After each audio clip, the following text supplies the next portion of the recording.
So what can you tell us from your perspective in Jerusalem as the day has unfurled? Well, I have to tell you that the last half hour or so has been simply a feeling of relief. You can almost feel the whole country taking a breath, because until we saw the first videos of these hostages being released, there was no real information, neither among the families nor, as far as I know, in the Israeli government, of what their condition was, of if they would all be alive, of in fact whether this deal was actually going to come into place. And so despite the fact that so many Israeli hostages, more than 200, still remain in Gaza, I have to say that this is the first moment since this entire war has broken out, since the terror attack of October 7th, that you do feel a sigh of relief and a sense of hopefulness. I would imagine, Noga, that now there is a kind of structure in place for the delivering of hostages to the Rafah crossing, for the Red Cross to do the liaison, for the helicopters to transport them to Israel, and also, I suppose, for the return of the detainees in the other direction, that you've seen it work now. It has happened, and therefore, because it's a kind of entity, the hope is it can be repeated, and it can be repeated for 4 days, and then it can be repeated in negotiation for more released hostages for even more days. Yes, that is absolutely, the feeling right at this minute in Israel is one of jubilation and of huge, huge relief. But I have to say, there's no indication right now that the majority of these 240 hostages will be released or what their condition is.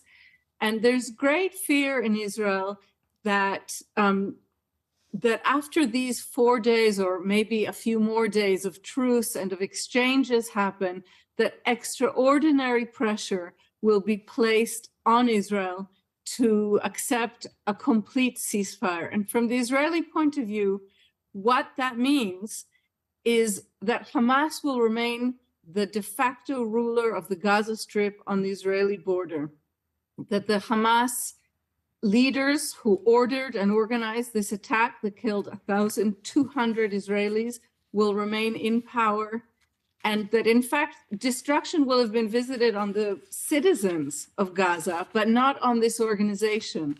So there's quite a bit of anxiety about that, about what the government will do. That's also been part of the public discussion today. Well, I have had as a guest on my show just only minutes ago, Noga, Dr. Ophir Falk, who I'm sure you know is foreign policy advisor to the Prime Minister Benjamin Netanyahu. And I mean, he said most emphatically and with absolute conviction and complete passion that, the mission is to obliterate Hamas. That is what the Israeli Defense Forces are going to do. That is the intention, and to utterly change the regime and the philosophy and the way in which everything is conducted in Gaza afterwards materially, so that it's not the same structure, not the same governance, not the same perspective, and not the same focus on obliterating Israel and Israelis. Yes, that is true. The government and the Prime Minister himself keep repeating that. But unfortunately, this government's credibility among Israelis is in single digits right now. So one of the reasons for the anxiety is simply that so many people feel they can't believe a word their leaders are saying. It's possible that the successful release tonight will possibly change that dynamic a little bit, but we really have to remember that I think after tonight's jubilation and after the anticipation that this could happen again tomorrow and the next day and one more day, there will still be 190 hostages in Hamas hands in Gaza, and the reality of that is going to grind on for Israelis. I mean, currently we have no knowledge, and I think you have no knowledge of which of the hostages has been released. No. So whether it's the elderly, I have whether the it's full the list. babies. Oh, you know who they are? Oh, tell us. Oh, Yes, good, because we haven't known.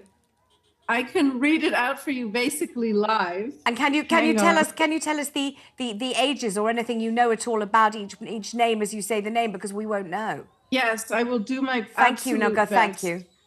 We have Hannah Perry and Adina Moshe, who are two women in their late 70s and early 80s.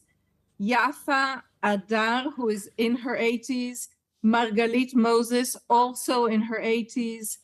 Hannah Katzir, she has a remarkable story because Hamas had declared that she had died in an Israeli airstrike, and she's alive, and she was seen barely walking, but walking from an ambulance earlier today.